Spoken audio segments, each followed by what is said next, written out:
All right, let's jump right in. What if I told you there's a way to diagnose an entire society, like a doctor diagnosing a patient? Today, we're diving into this really radical framework from our source text that claims to do exactly that. It's called the New Science, and believe me, it offers a totally new way of seeing the world. So let's unpack it.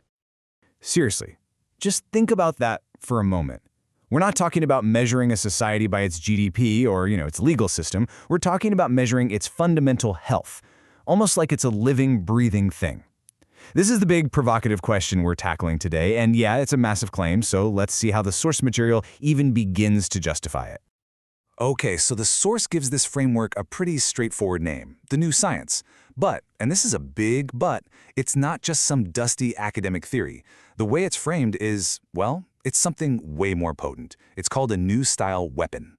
So, what's the core idea here? Well, according to this new science, we should be building our entire society based on two main things. First, something called human physiological indicators. Basically, just think of your health data, stress levels, how well you're sleeping, stuff like that. And second, this really fascinating concept that text calls the human thinking function. We're going to get way more into that in just a bit. So the bottom line is, it's all about measuring our physical and our mental well-being to, in theory, engineer a better world.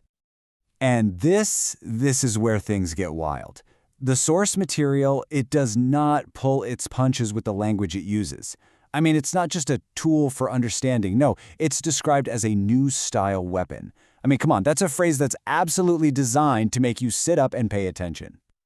But here's the crazy twist, right? The source immediately says, hold on, unlike a normal weapon, this thing is actually really hard to use for evil. The whole claim is that its power for good is so overwhelming that you can't really twist it. Now that is a bold statement. So let's see what the logic is. So you got to be asking, how could a weapon be inherently positive? Well, the answer, according to the text, is all wrapped up in its most important concept, this thing called the thinking function. Okay, so the logic is laid out in a pretty clear three-step process. First up, the cornerstone of the whole thing. Every single person needs to have a sound and healthy thinking function. Step 2, that becomes the new standard. Society's #1 job should be to guarantee that this function can become perfect and mature. And finally, step 3, the big goal, to use all of this to help humankind, well, rapidly move beyond its childhood stage, to grow up fast. So what is this thinking function really? I mean, what does it include? The source actually breaks it down for us, and it's not just about being smart or your IQ score. No, it includes things like our function of belief, what we truly believe in, our function of mission sense, that feeling of having a purpose, and of course our function of logic. It's really meant to be this holistic picture of our mental, our cognitive, and even our spiritual health. And look, this isn't just some abstract philosophical idea. The source text is very clear. This science has one single, incredibly urgent mission, and that is to tackle the danger of humanity literally destroying itself. It's positioned as nothing less than a critical tool for our species' survival. High stakes, right?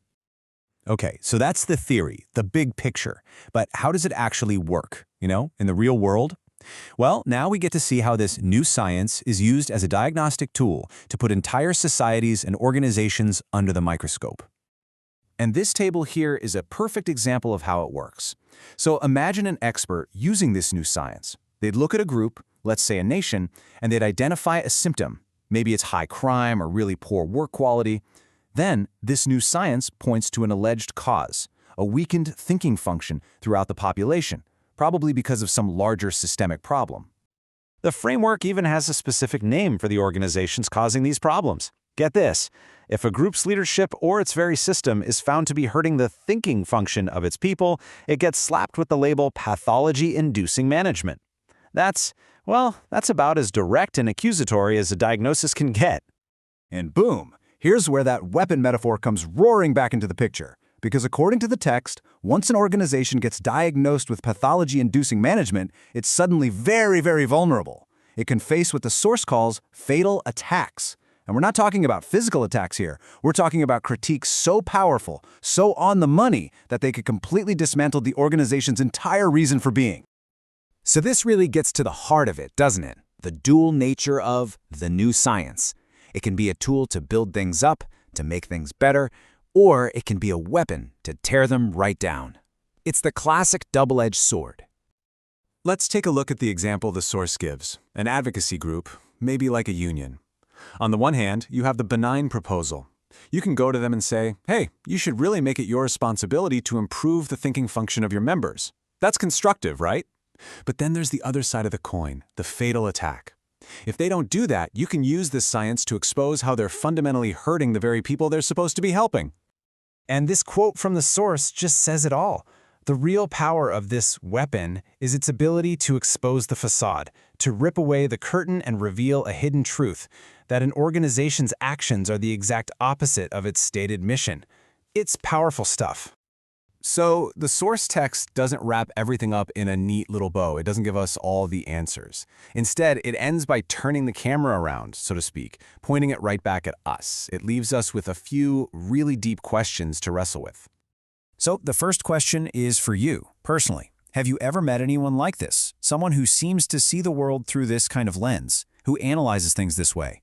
Is this just a wild theory, or could there actually be experts in this new science already out there? And then the next question gets even more personal. Do you wish you could become an expert in this? Would you want that kind of power, the ability to diagnose, and maybe even tear down the institutions all around you? And that leads to the final, and maybe the biggest question of all. If this new science and its experts were a real thing, what would their ultimate contribution to humanity be? Would they be the heroes who build a better world? Or would they just be wielding a new and dangerous weapon in our endless ideological wars? The source doesn't say. It leaves that one for you to figure out.